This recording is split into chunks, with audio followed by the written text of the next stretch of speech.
Marcus Telford had not planned to sit through the whole thing.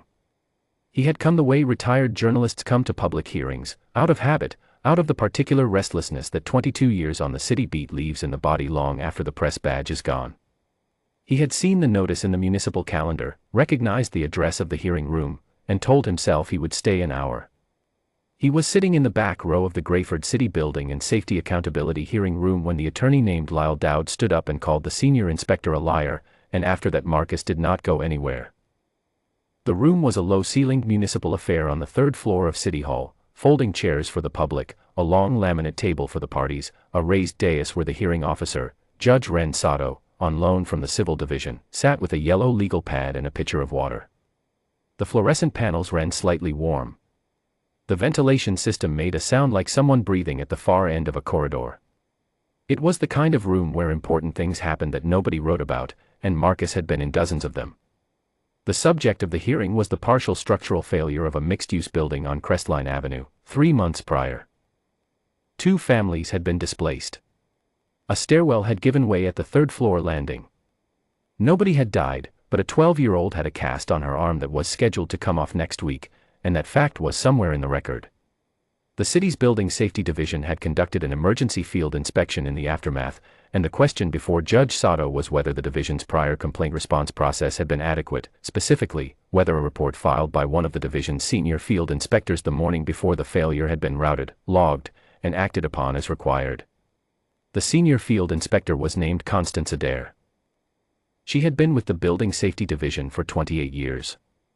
She sat at the left side of the long table in a gray blazer, a folder closed in front of her, her hands folded on top of it.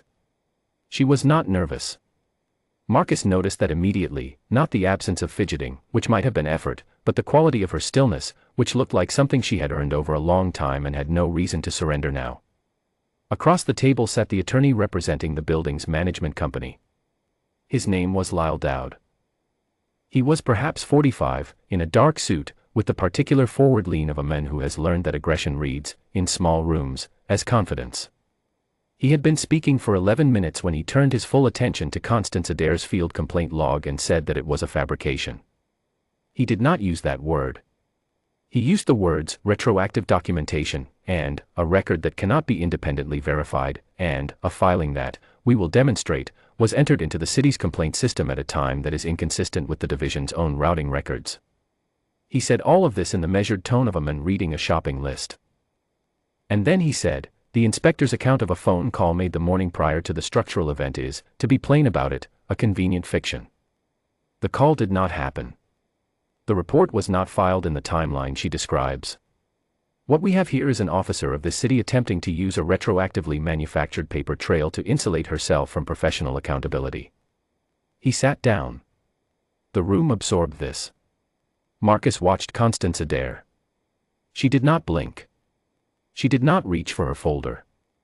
She did not turn to the attorney beside her or lean over to whisper. She looked at Judge Sato with the level patience of someone who has waited 28 years for a room to catch up with what she already knows, and she has learned that waiting is a form of strength, not weakness. Her own counsel, a younger woman who had been making careful notes throughout, placed a hand on the table near her client's arm, not touching, just near. Constance Adair gave no indication she had noticed. Judge Sato had set down her pen. Counsel, she said, in the flat even tone of someone who has heard a great many assertions and has learned to weigh them before she answers them, you're representing to this hearing, on the record, that the city's own complaint intake system does not contain a log entry matching the one in Inspector Adair's report. Lyle Dowd said yes. He said the division's internal routing records showed no corresponding intake the morning prior. He said the log entry in the inspector's report appeared to have been appended after the fact. He said it with the same shopping list calm, and Marcus, watching from the back, felt the specific chill he remembered from courtrooms when someone stakes out a position of absolute certainty in front of a judge and has either the facts or terrible judgment behind it. Constance Adair's counsel rose. She said that the inspector had made an outbound call to the city's emergency construction complaint line at 9:14 a.m. on the morning before the Crestline Avenue failure. She said this call had been placed from the inspector's division-issued desk phone. She said the city's telecommunications division maintained a complete and unedited log of all calls placed through the municipal phone exchange, and she was formally requesting that Judge Sato issue a subpoena for those records before the hearing proceeded. Dowd objected on grounds of scope and delay. Judge Sato overruled him in 4 words. She granted the subpoena, directed the city's telecommunications officer on duty to produce the relevant exchange records to the hearing room within 30 minutes, and called a recess. The room stirred. People stood, moved toward the door, reached for coffee. Dowd turned to speak to his second chair. Marcus stayed in his seat. He watched Constance Adair. She did not stand. She poured herself a glass of water from the small plastic pitcher on her side of the table, drank it steadily, and set it down. Her counsel said something to her quietly and she nodded once. Then she settled back, folded her hands on top of her closed folder, and waited in the exact same posture she had held for the past 40 minutes, as if the recess were simply the next part of a process she had already seen to its end. Marcus had interviewed enough people over 22 years, whistleblowers, inspectors, auditors, city workers who had filed reports that nobody wanted to read, to know what that posture meant. It meant she had made the call. She knew she had made the call. The only question was whether the room was going to catch up with her, and the room's catching up was a procedural inconvenience, not a source of uncertainty. He thought about the buildings he had covered. The citations that appeared in files 3 years after a collapse. The reports that surfaced after the headline, dated before the disaster, stamped and routed and answered with nothing. He thought about the city workers he had met who had done everything right and were told, later, in one forum or another, that they had not, that the paper trail was thin, the timing suspect, the documentation retroactive. He had covered enough of those stories to recognize the particular composure of a woman who has been through that argument before and knows what the truth weighs. 31 minutes after the recess began, a city telecommunications officer arrived with a sealed envelope and handed it to the clerk. Judge Sato reconvened the hearing.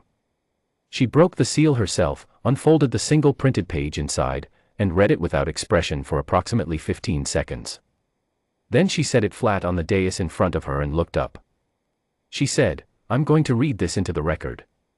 The room went still in the way that rooms go still when something is about to land.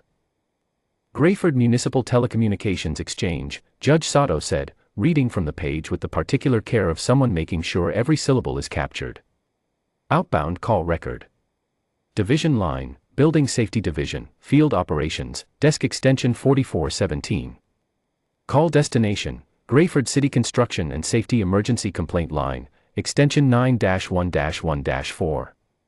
Call date, the morning before the Crestline Avenue structural event. Call time, 9:14 a.m. Call duration, 4 minutes, 32 seconds. Entry verified by automated exchange log. Record unedited. She set the page down. She said, "That is 14 hours and approximately 40 minutes before the structural failure on Crestline Avenue." Lyle Dowd said nothing. His second chair had stopped writing. Judge Sato said, without raising her voice, "Counsel, you represented to this hearing, on the record, that Inspector Adair's account of a phone call placed the morning prior was, and I am quoting your words from the transcript, a convenient fiction, and that the call did not happen. The telecommunications exchange record produced under subpoena from the city's own unedited system directly contradicts that representation. You made that assertion as a sworn officer of the court." Dowd began to speak. Judge Sato said, "I am not finished." He stopped. She took her time. She capped her pen, aligned it with the edge of her legal pad, and looked at him with a steadiness that did not require volume. "A sanctions order will be entered against you individually, not against your client's firm, for material misrepresentation to this hearing. The transcript of your representations and the telecommunications record will be forwarded this morning to the bar's Office of Professional Responsibility. That referral is mandatory at this point, it is not discretionary on my part, and it is not negotiable." She paused. The inspector's complaint log entry, the call record, and the timeline she reported are confirmed accurate in every particular. Her field documentation stands in full. It will be entered into the record of this proceeding without qualification or caveat. Then she turned, not to the inspector's table, but to the room, in the way that hearing officers sometimes do when the point is larger than the parties, and she said, "This division employs people whose job it is to see trouble before it arrives and file a report that nobody may ever thank them for. That report was filed 14 hours before a stairwell failed. The record existed before the failure, not after it. That distinction matters to this proceeding, and it will be reflected in the written findings. She called a brief recess for the sanctions order to be drafted. Marcus did not move. He had his notebook open on his knee, an old habit, reflex, nothing he had planned to use today. He looked at what he had written during the hearing and found that it was mostly the timestamps. 9:14 a.m. 14 hours. 4 minutes, 32 seconds. The kind of numbers that tell the whole story if you let them.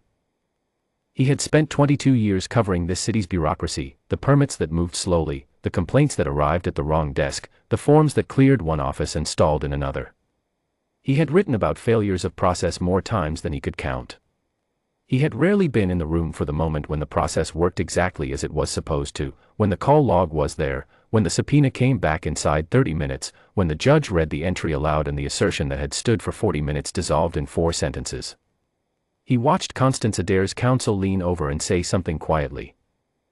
He watched Constance Adair, who had not flinched when the attorney called her report a fabrication, who had not spoken when given the opportunity to respond before the recess, who had waited with her hands folded on a closed folder through 31 minutes of a recess that must have felt, to everyone in the room except her, like a held breath, nod once, briefly, and then reach for a glass of water and finish it. She did not look satisfied in the way that people look when they have won an argument. She looked like a person who had filed a report on a Tuesday morning because a building had looked wrong to her and it was her job to say so, and the report had been accurate, and the record had survived, and that was, from where she sat, the complete extent of what was supposed to happen. By the time Marcus reached the hallway, the sanctions order was already being typed. He stood by the window at the end of the corridor and looked out at the street below, the ordinary Grayford morning, the bus pulling from the curb, the coffee cart on the corner. He thought about a Tuesday morning. A desk phone lifted. 4 minutes and 32 seconds. A log entry created by a municipal exchange system that recorded everything and edited nothing. A woman who had seen something wrong in a building and written it down and placed the call and gone back to work, not because anyone would notice, but because that was what the job required and she was someone who did what the job required.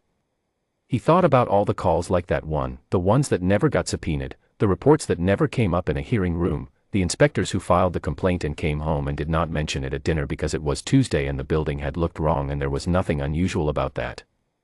The record was the record. The building failed or it didn't.